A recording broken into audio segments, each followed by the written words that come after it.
So for today's video, ayan, huwag niyo muna magkalimutan mag-subscribe at i-hit ang notification bell para lagi update sa aking mga video. At ayan nga guys, ipapakita ko nga sa inyo ang aming mga alagang rabbit. And syempre nakita niyo naman na sa mga previous vlog natin. Ipapakita ko nga lang din ulit sa inyo and kung anong lagay dito sa ating mga alaga, sa mga hayop natin dito. And ayan, nanguha rin kami ng pakain sa rabbit. And so binago rin naman yung style dito ng mga alaga namin. Ayan.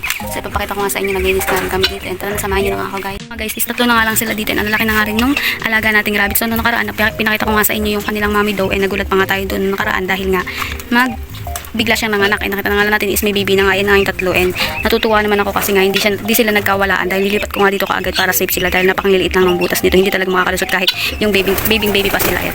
So dito talaga sila makakalusot. So binigyan ko na nga rin sila ng damo dyan guys. Ito yun yung nakuha naming damo. At may video rin ako nung pagkuha namin ng damo niya.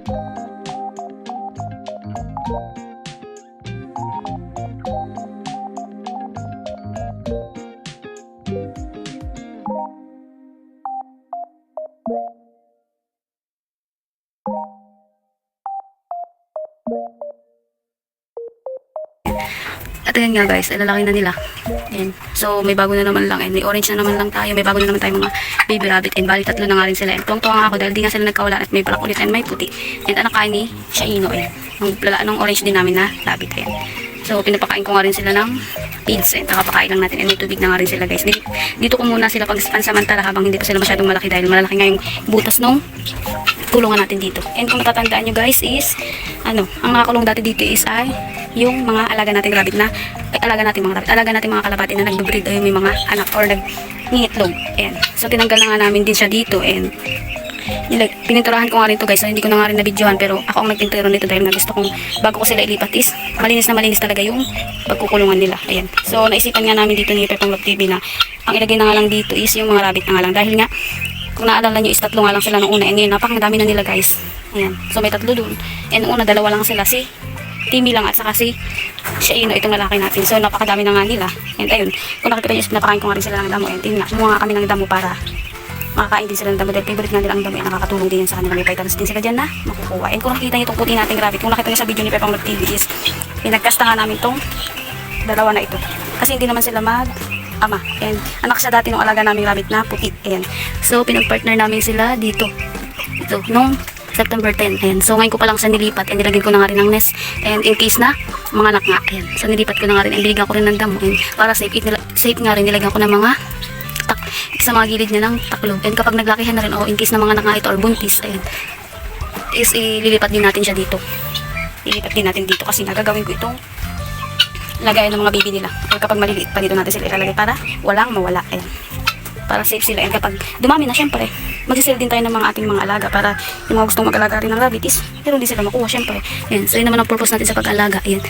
Mayroon tayong maibenta. Ayan. Syempre, maalagaan din natin sila ng maayos. Ang makatuwa nga lang dito is nadami na nga sila. And napaparami ko na nga rin sila.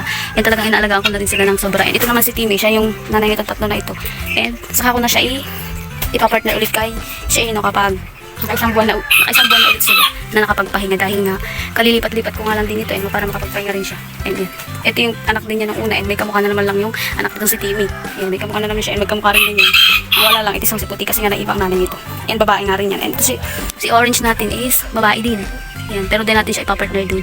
Siguro kapag madaming na sila is baka bumili din kami ng isa pang lalaking rabbit. Ayan, para meron din siyang magiging kapartner. Kasi mahirap i-partner kapag mag-anak sila. Ayan. So diba, meron din kami mga pamahiin. So yung mga nandito kalapati, sinikat na nga namin siya dito. Ayan. Lipat namin dyan. Ayan. At yung mga manok namin. Ayan, dito na rin. Ayan.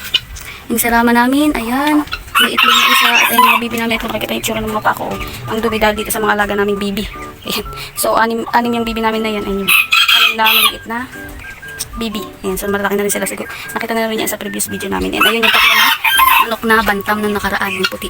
Ayan. So, dalawa at ang lalaki dyan at isa ang babae. Ayan, ayun, napakalaki na rin yung itim natin na manok. Ayan, saka yung salama na, yung bantam din natin na isa. And may nangingitlog din kami. Bantam, hindi lang makita masyado dyan. May nagliliblim kami dyan na bantam. Baliwalo ata yung kanilang itlog. Kasi na malimliman niya dahil ililipat ko na naman yan dito sa kulungan dyan. And kala nyo lang, wala dyan nakakulong. Meron dyan nakakulong na manok. Native nga lang yan. Yes. May dalang manok dyan. Nung una is, nasa 5 ata yung namatay yung tatlo ata o tatlo. And dalawa na lang sila. And sana mabuhay. Nilipat ko diyan para magsilakihan nga lang. Ayan, update ko sa aming mga alaga. Ayan. So malinis na. Nabago nga lang. Ayan. Ito nga tatapos ng ating video. Thank you for watching and God bless.